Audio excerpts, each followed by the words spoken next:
The Philadelphia Eagles squeak out a narrow victory over the lowly Cleveland Browns. The offense struggled in the first quarter before putting up 20 points in the final three, while the defense harassed and made Deshaun Watson uncomfortable all game. Welcome to the Philly Film Room podcast. I'm Nick Waters, and I think most Eagles fans expected that the team would win more decidedly. But this is also a great example of the differences of watching the game live and then reviewing the film, right? When you're watching the game live, you're in a heightened state of paranoia, of stress, right? So anything that goes wrong, you're immediately getting pissed off and thinking of the worst possible outcome or the worst scenarios, right? But then you get to rewatch the game, rewatch the film, your emotions are calmed down, and you get to think a little bit more rationally and a little bit more clearly, right? And I think this game is a great example of that because during the game and even right after, there was a little frustration, right? This team was very close to potentially blowing out the Browns, doing something they haven't done in quite some time. And what we've seen happen over the past year and a half now is that the Eagles continue to get in their own way. Right? So when that was starting to happen again on Sunday against the Browns, and we started going down that same path, I think fans rightly were starting to expect that we were going to let this game slip away, similar to the Seahawks game, similar to the Falcons game. But the Eagles were able to get it together, rebound, and ultimately pull out this victory. But I think it is a great example of what I was talking about because when I went back to rewatch the film, there was a lot of positives to take away. I felt a lot better rewatching the film than I did immediately post game. So having said that, let's talk about this game, right? And let's look at the offense. The offense only scored 20, right? So that's not inspiring, but there was some positives, a lot of positives really to take away. In week 6, they were ninth in yards per play, and 10th in EPA per play. And that comes after Jalen was 0 of 5 passing to start, and the Eagles' rushing attack never truly got going to the degree that we've seen them run the ball with the success so far this year, right? So there's a lot of factors going against them. They still ended up being statistically, in most categories, a top 10 offense on the week. So the offense started the game slow, didn't score in the first quarter yet again. That is going to have to get figured out. But the running game really struggled to get going early and then really all game. In addition to that, when they did throw the ball, of those first 5 incompletions, 3 of them were deep shots down the sideline. And I think part of that is this Brown style of defense. They kind of enticed you and goad you into taking those kind of throws, right? Coming into the game, they were third in average depth of throw faced. The Browns defense was. They were second lowest in completion percentage allowed as a result, right? The farther you start throwing the ball down the field, you start to see completion percentages drop to a degree.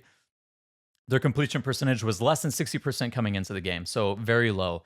They were 7th highest in yards per reception as a result, right? So a lot of deep passes, lower completion rates, but when they do give up completions, they tend to give up big plays. That's the style of defense that you get with these heavy press man coverage teams. Now, how did they get the ball moving? First of all, I think the coaches get a lot of credit for how this game ended up playing out, right? They did start slow, but I think them staying committed to the run game is a credit to the coaches, right? They had a 55% run pass ratio in both halves. So they came out early trying to run the ball, right? And we talked about in the pregame show, that's something that they should have tried to do because if you look at all the matchup advantages, if you look at all the numbers, they were one of the worst rushing defenses in the league. Now, that completely flipped on its head this game. They really sold out to try and stop the run. But the Eagles stayed committed to it, and I think it was important that they did, and we talked about it, why they needed to stay committed to the run game, especially early in drives in the preview show, right?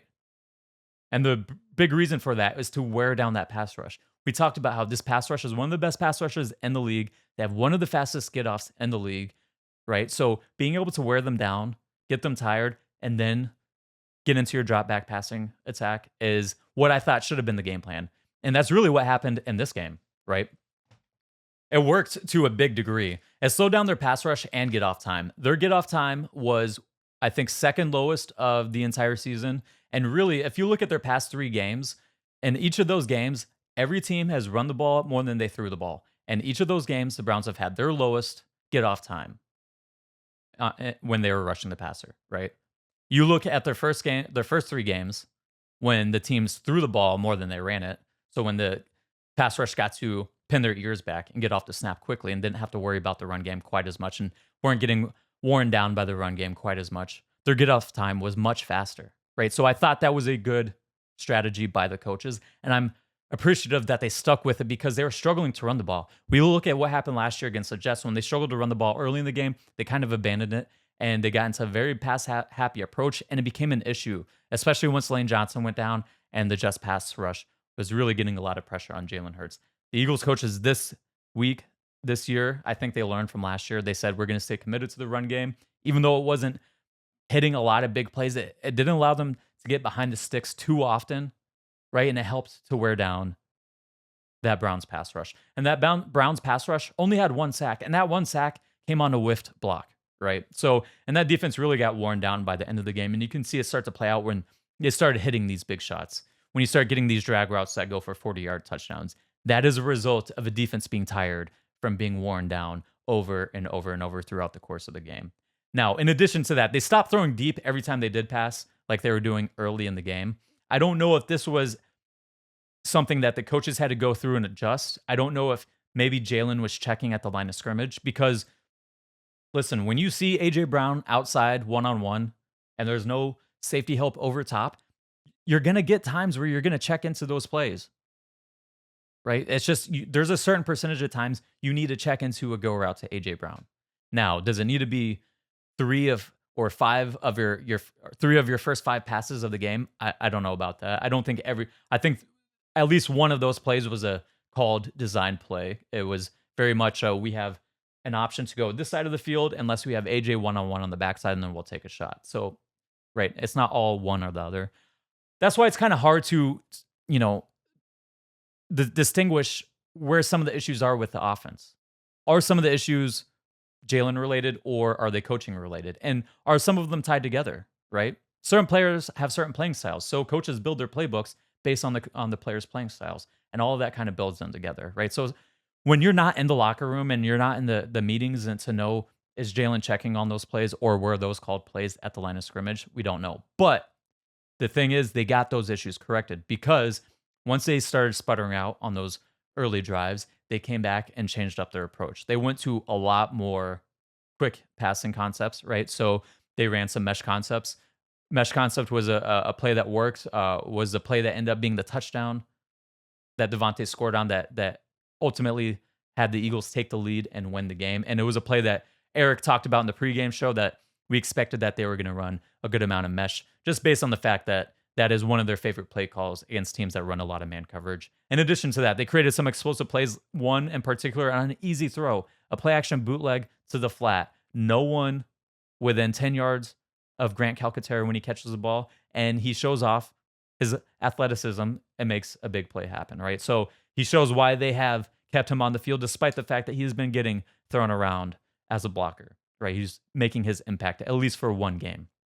In addition to that, they added in they threw in some split field concepts and their passing approach, right? So the Browns, they ran a ton of man coverage and a ton of cover 2. So because they're doing that so much and they do a good job of disguising it, what they're doing is they would have split field concepts. So if you got single high coverage, this is the side of the field you go to. If you got 2 high coverage, this is the side of the field that you go to. We saw them run a ton of smash concepts and have some success with this. And ultimately, it was a smash variation that got the Eagles one of their touchdowns to A.J. Brown when they ran a slot fade with A.J.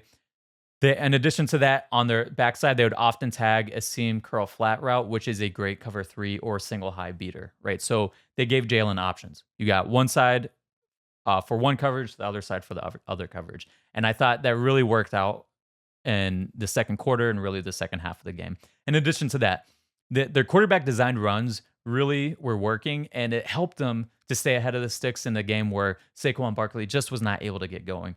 Jalen had 6 carries for 30 yards on quarterback designed runs. Only one play didn't gain positive yards. So again, Jalen was able to help keep the offense on schedule by using his legs when things weren't working out. And again, those 50-50 shots that weren't getting completed early in the game, well, guess what? Law of averages played out, and they started getting hit late in the game. We saw that happen when AJ got that touchdown that we talked about, the slot fade. We saw it at the end of the game, 2nd and 11.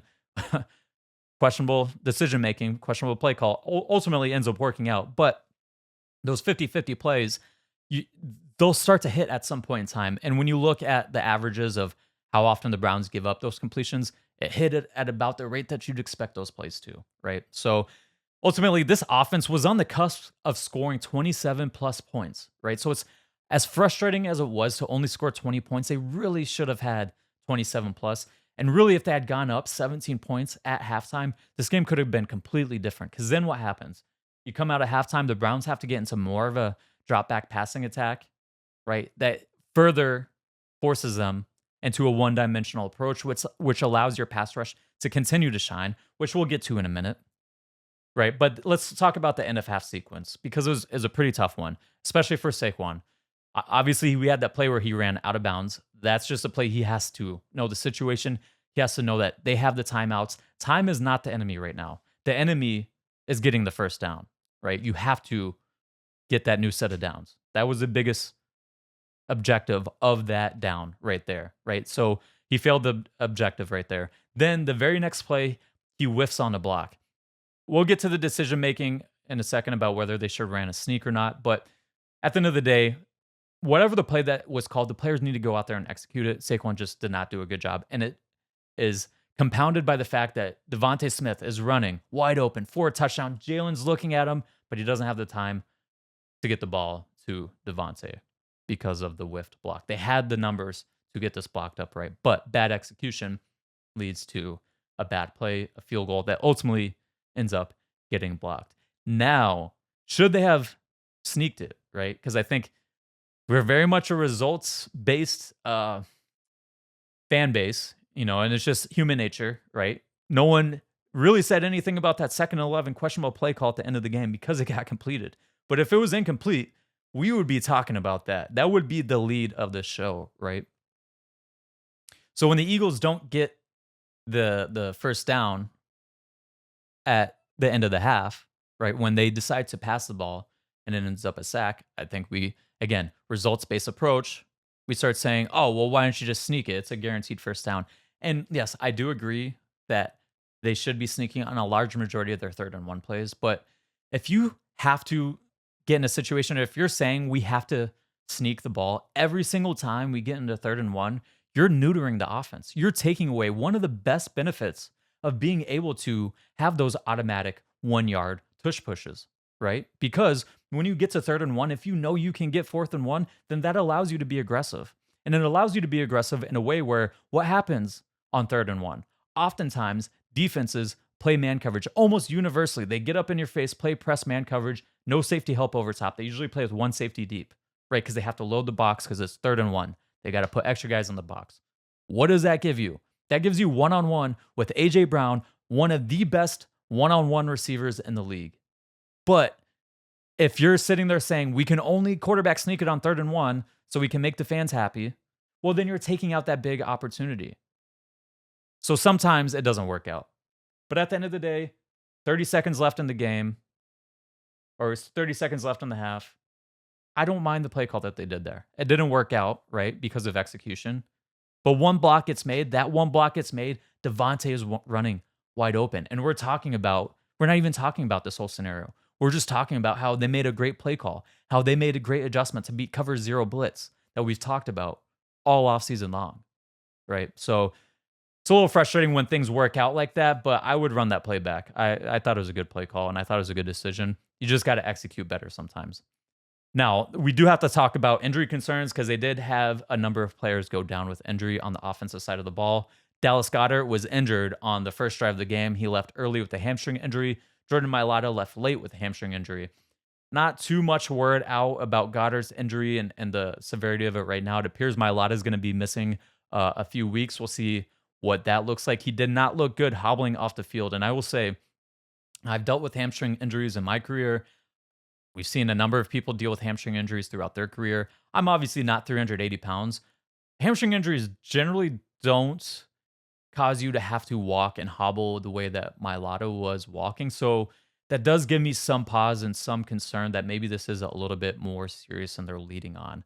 Hamstring injuries generally don't cause you to have to walk on crutches the way Mailata was. But again, I'm not 380 pounds. Maybe that's a completely different, maybe that puts a completely different stress on your hamstring that I don't know about, right? So overall, it does appear that they're not long-term scares just from what the coaches have said, but we do need to pay attention to to the severity, especially of Mailata's hamstring injury. Overall, I'm still concerned about moments in games and slow starts, but this offense is going to get yards. They're going to score points. Things are going to continue to pick up, right? They were just on the cusp of really changing this game and putting up 27 or even 30 plus points, right? So I think they can get there.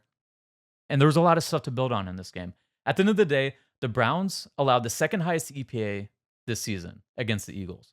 First was against the first place team in the NFC East, the Washington Commanders. So having said that, 20 points, yes, but if you look under the surface, there's a lot of positives to take away. So we'll have to see how they come out next week and see if they can continue to build on that. Now, switching to the defensive side of the ball, the defense had a huge bounce back game, and it really was. We talked about it. This was the bounce back spot for this defense right here, and they did what they were supposed to do. Yes, it was a Browns, but they held them to their lowest point total of the season, and they gave up no touchdowns. It was the only time this season the Browns have not scored a touchdown, right? So the Eagles, again, they were playing the Browns, one of the worst offenses in the league, probably the worst offense in the league. But they did what a good defense should do against a bad offense. So that is a positive to take away from that. We do need to see them still be good against better competition, right? But this test laid out in front of them, they passed that one. The pass rush really stepped up as well. They had a 50% pressure rate, which was third highest of any team on the week.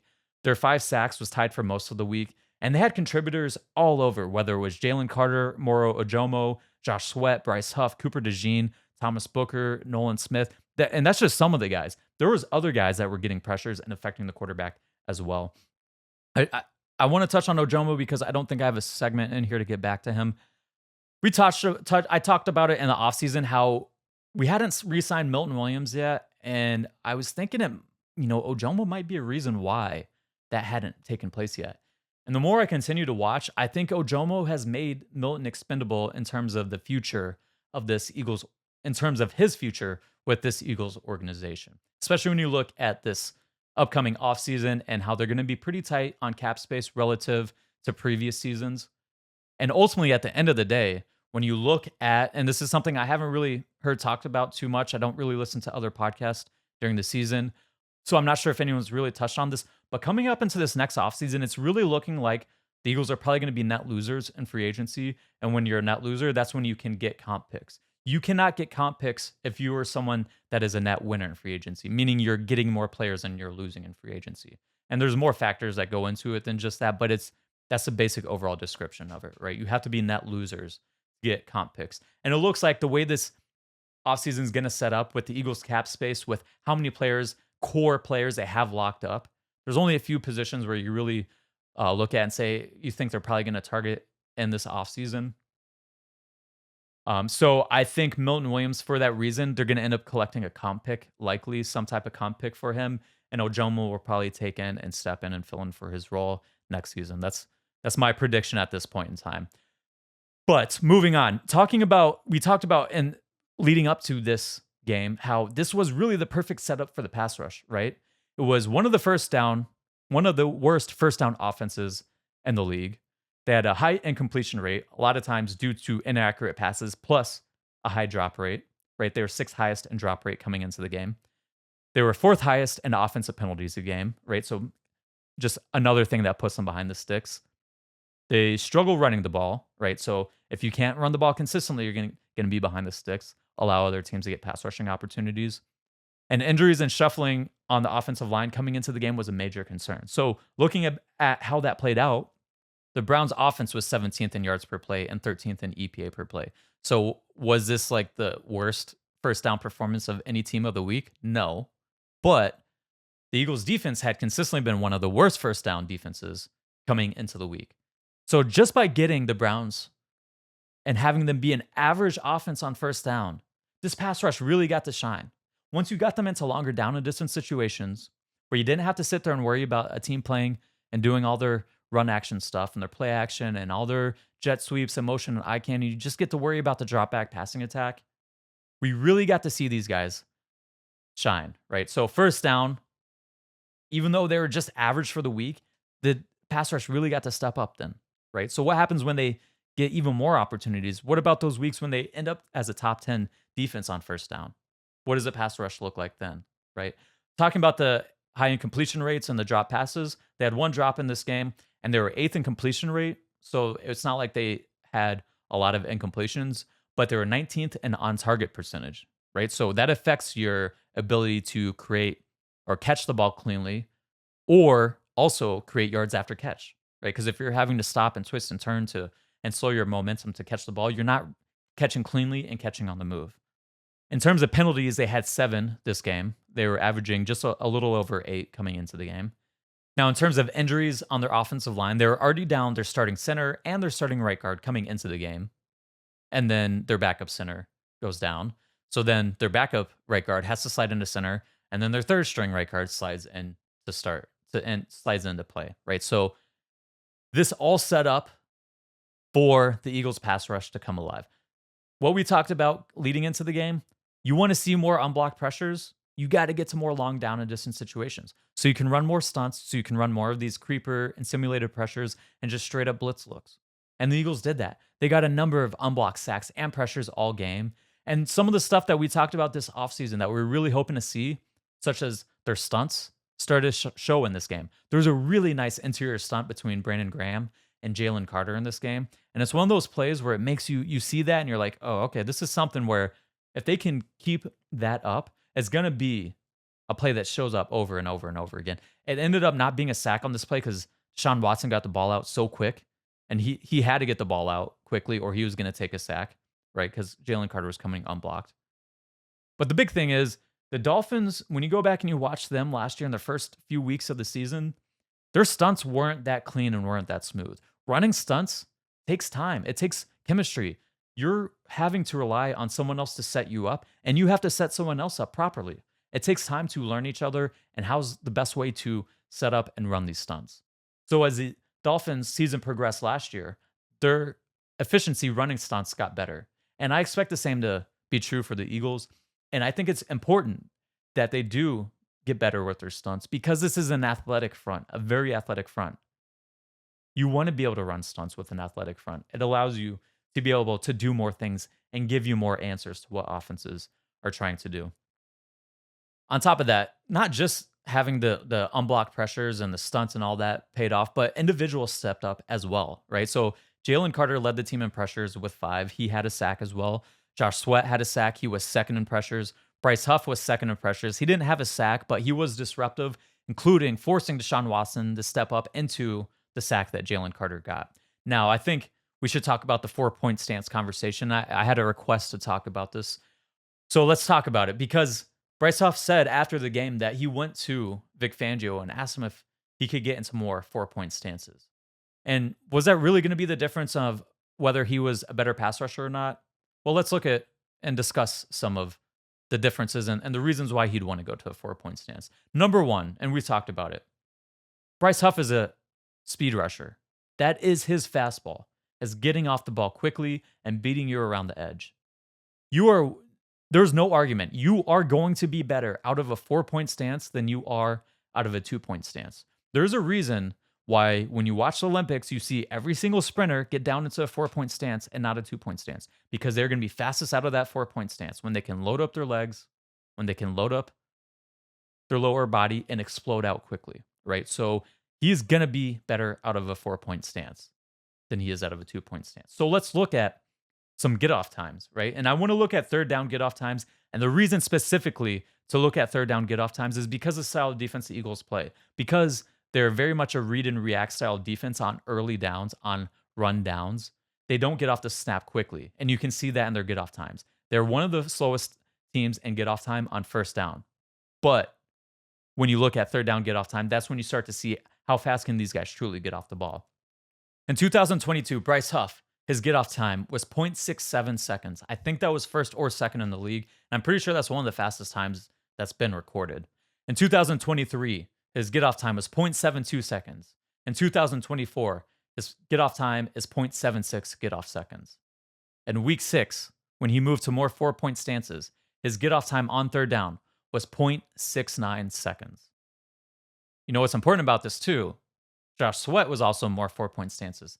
He had a much more significant drop in his get off time than Huff did. Huff still had a fast get off time, But we now started to see Huff's get off time drop back down to some of his league leading rates.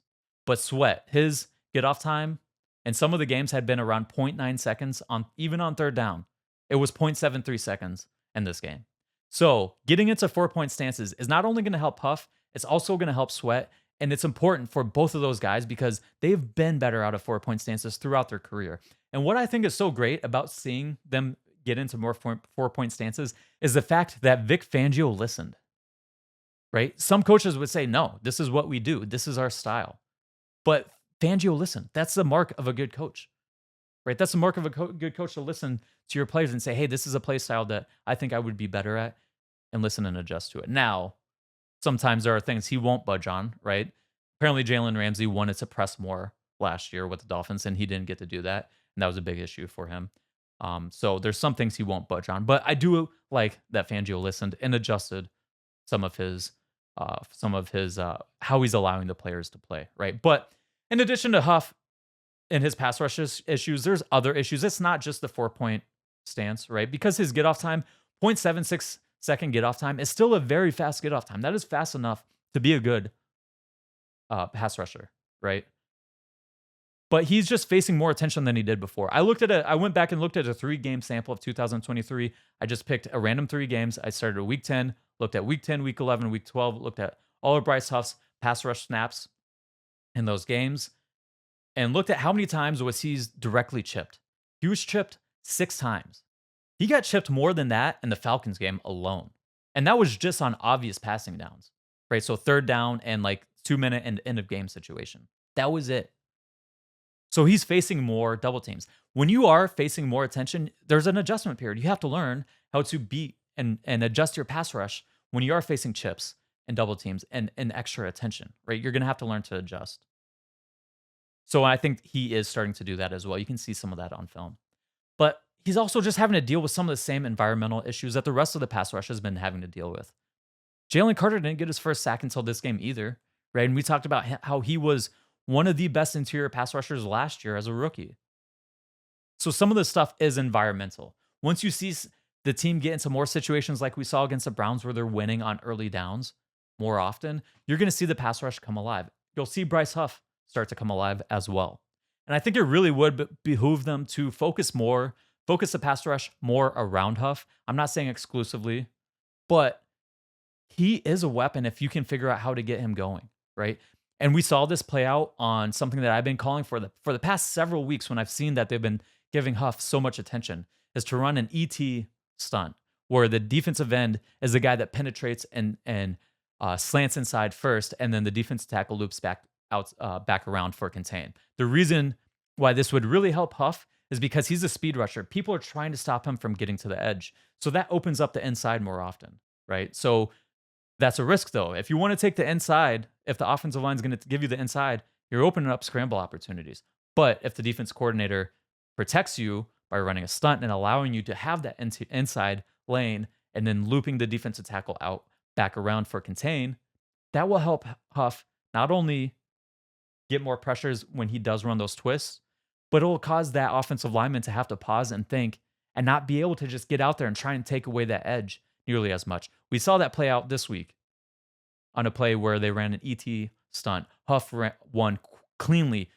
It would have been a sack if it wasn't for the fact that Deshaun Watson got the ball out of his hands pretty quickly. Now, moving on to some of the other stuff that we saw in this game. Schematically, they played a lot more man coverage in this game. And I don't think this is something that we're going to see continue and be a theme in every game. But for this game, we saw him play a lot more man coverage. We saw this play out similarly in a game against the Cowboys when Vic Fangio was with the Broncos in 2021. Pretty famous game where Kellen Moore and the Cowboys offense just got dismantled and the Broncos just ran cover one pretty much the entire game. I think this is a similar situation where this Fangio just saw something where he thought they could take advantage of something. I don't think this is an entire switch to being a man-dominant, man-heavy team, right? But they did play more press, but not exclusively. More importantly, they played tighter, and they played tighter in off coverage. We talked about this last week. There were times where they were playing way off the ball and then immediately bailing. That was much different this game, right? There was a play last week. Quinyon Mitchell started like 10 yards off the ball, bailed right away. This week, you consistently saw him playing about 7 yards off the ball when he wasn't off coverage. There was one play where he started about 9 yards off the ball because it was like 3rd and 9. But instead of bailing, he sat flat footed, waited for the receiver to get through their stem, go through his process of eliminating the routes as the route tree is progressing. And then he's in position to get a pick six if the ball is thrown accurately, right? So we saw a lot better technique overall. The things that some people say are scheme issues are a lot of times technique issues, and the technique issues were a lot better this week, and it really made the scheme look a lot better. Now, they ran a lot more 4-down fronts this week, and I thought what was really encouraging about this is that their mechanics, particularly among the defensive tackles and linebackers, were just night and day better in this game versus like in the Falcons game. That Falcons game, if that was how they were going to play that front, that was unplayable. But to see them make the improvements and see them make the strides to get better as a defense, to get better with their understandings of their role and how they're supposed to fit into the defense was very important. Did they have some plays that they need to clean up? Yes, absolutely. There's still some plays where guys are out of position and they're not fitting the run correctly. But overall, by and large, for the most part, I saw some positive improvements in the defense. And if that can keep up, we're going to continue to see more performances like we saw against the Browns. Maybe not to the degree against the Browns, but we'll see better run defense overall. Much better than what we saw against the Falcons. In addition to that, the tackling was better. They had a 9% missed tackle rate, which was their second best of the season. And we thought it would be better than what it was in the Bucs game, especially not having to play in that Florida heat. Although it was somewhat of a fairly hot game for an October day up in Philadelphia. But both times they've been under 10% in missed tackle rates, they've dominated on defense. So if this team can tackle, I think a lot of the issues that we've seen will solve themselves, right? A lot of the things that we've been concerned about will solve themselves. Now, you still have to go out there and make those tackles, but for this game, in this game alone, they were much better at tackling. Now, looking at one of the reasons why they were probably a little bit better at tackling was switching out some of the pieces. And one of the pieces that got switched out was Cooper DeJean. Now, he did miss a tackle, but overall, I thought he had an exciting debut as a starter. We saw his versatility flash. He had a sack, and he was also very physical attacking blockers, whether they were offensive linemen or receivers. There was one play where he knocks an offensive lineman into the backfield. And again, this is a corner, right? So you saw this guy's physical play show up. What I thought was most impressive was his IQ, his football IQ, his processing speed, right? And that was something that in the Vikings game, he was a little slow. It was not a good game for him in terms of his run fits. But he was much better in his run fits in this game, and he was much better adjusting with motion, especially compared to Maddox. And it's like just night and day difference of the understanding of where these guys needed to be between DeJean and Maddox. And it's like it's a little, it makes you wonder a little bit how was a rookie able to come in and just be so much better prepared than a guy that's a multi-year veteran. Now, I do have this theory that these younger guys that are coming into the league that have been dealing with motions their entire playing careers are going to be better dealing with these motions than these veteran players that are just starting to adjust to it 3, 4, 5 years over the past 3, 4, or 5 years, right? Because that's really when motion has started to explode in the NFL. And I liken it to, like, if I tried to learn French and 5 years from now, I was speaking French with a native French speaker, they're probably going to know that that's not my first language. But if I had spoken it my entire life, it would be indistinguishable. And it's the same thing here, right? Players that have been dealing with motion their entire playing careers are going to be better at dealing with it than people that are just having to pick it up at the later stages of their career. It's not second nature to them. They didn't grow up dealing with it, right? When I played, motion was not this prevalent, not nearly to this degree, right? So it's just an adjustment that people have to learn to play with. For these younger guys, I feel like it might be just a little bit more second nature. So it's easier for them to adjust with. But we'll have to see as this continues to play out. Because again, this is one game sample size. And they were running a ton of man coverage. So a lot of the motions that they did have to travel with, it was pretty simple. It wasn't as much of bumping and then having to understand where your run fit as offensive linemen start to pull as well. Now, in coverage, they played a ton of man coverage in this game. And we talked about it coming into the draft that we weren't quite sure if man coverage really was going to be DeJean's bread and butter. And looking at this game, it looks like that's going to be a work in progress. I think he has some technique issues he needs to work on. And I do think he has some hip tightness. He can overcome that with technique and the fact that he is a good athlete, right? So it's not like that's going to be a hindrance to his career. But he's likely just going to be a better zone corner throughout his career, or even a guy that potentially transitions to safety. But if they had played this exact coverage against a better, like if they had played this against the Bucks, against Chris Godwin or a better slot receiver, and they wanted to leave DeJean against a slot receiver and man coverage one-on-one all game long against a better passing attack, I think he probably would have got torched here. But this was a game plan where he wasn't going to be exposed that often. We'll see how that plays out when they do start to get back into more zone coverage. Now, Quinyon Mitchell, I just want to say real quick, this guy's just really good. He should have had 2 interceptions, including a pick 6, but the pass was thrown inaccurately. This guy's going to have a pick 6 at some point in time, but I'm just thrilled to have this guy on the team. Looking at 2 players that continue to struggle to some degree, Nakobe Dean, his hustle is good, but we continue to see him get exposed in space and in coverage. His physicality, we've talked about, is a plus, but it really starts to show up more when he's tackling and running through running backs and pass protection. But I'm starting to see more and more examples of when he has to take on offensive linemen, it's just not his strength. He's undersized in nature, right? Just who he is. But then that physicality isn't showing up to the same degree when he's having to go against offensive linemen.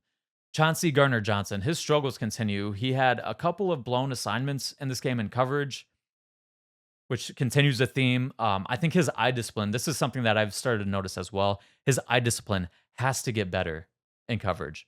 We saw this play out a couple times. There's one play in man coverage. It's a screen play. He starts looking back at the quarterback, doesn't even realize it's a screen, and he keeps drifting outside, and he lets the receiver run and pick up a first down. Right? There's a couple of other plays in man coverage where he's guarding a man. As soon as the guy makes his break, he starts getting his eyes back to the quarterback. That's not what you want to do. When a guy makes his break at the top of his route, you want to get your eyes to the guy and break to where he's going. Set your path to where the man is going to go.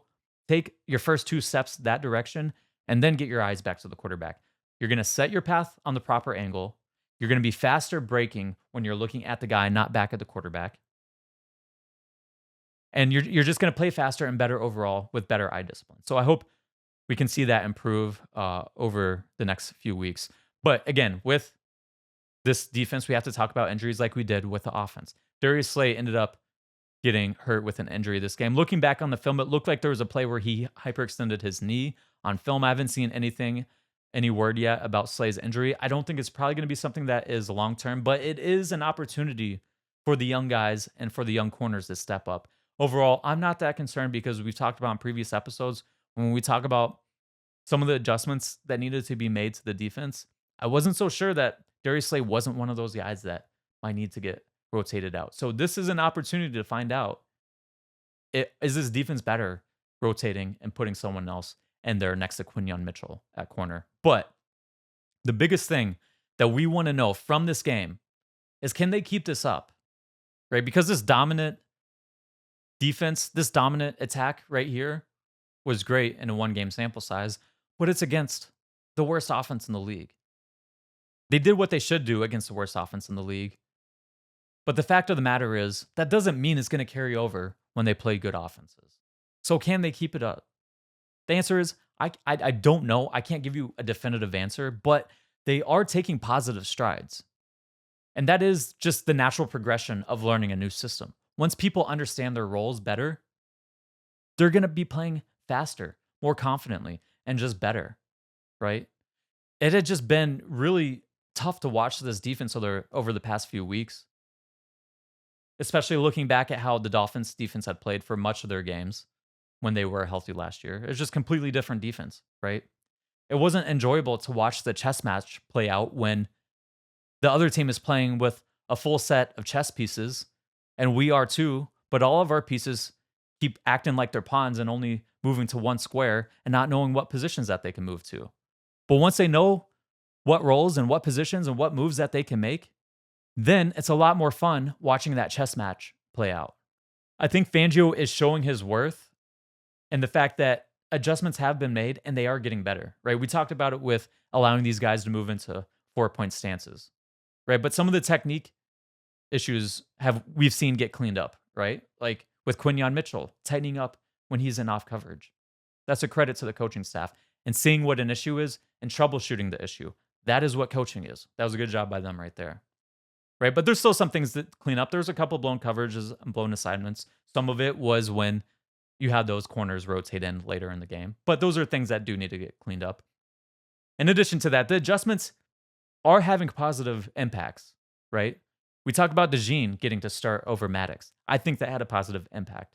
The 4-point stance with Huff and Sweat had a positive impact. Playing tighter and off coverage. But are there continued adjustments that they could make?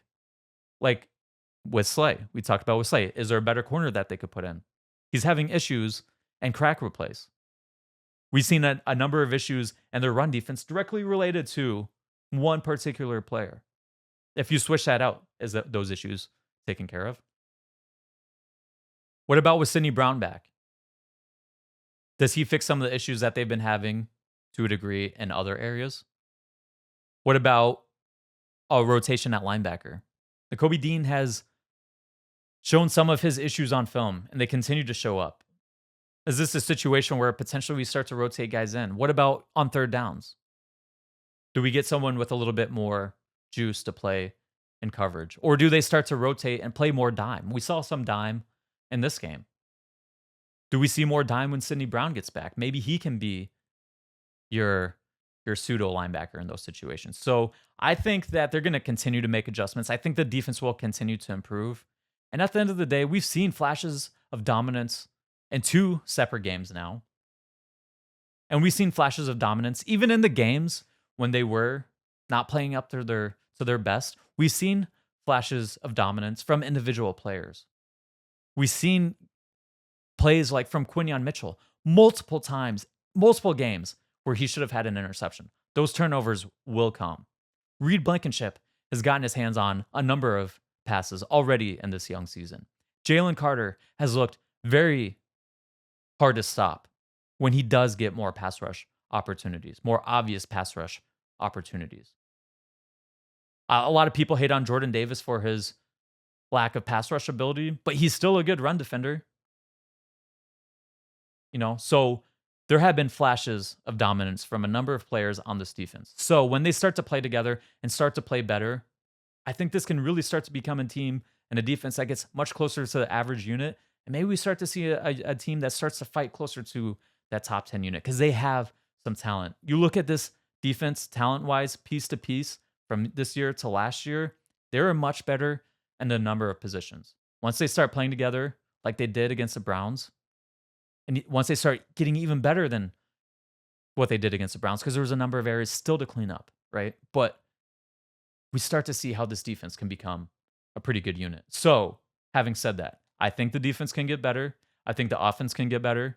And I think this team will get better. But we will be back on Thursday to preview the game against the Giants. So make sure to stay tuned to that. But as always, make sure to like, subscribe, and spread the word. And until next time, go Birds.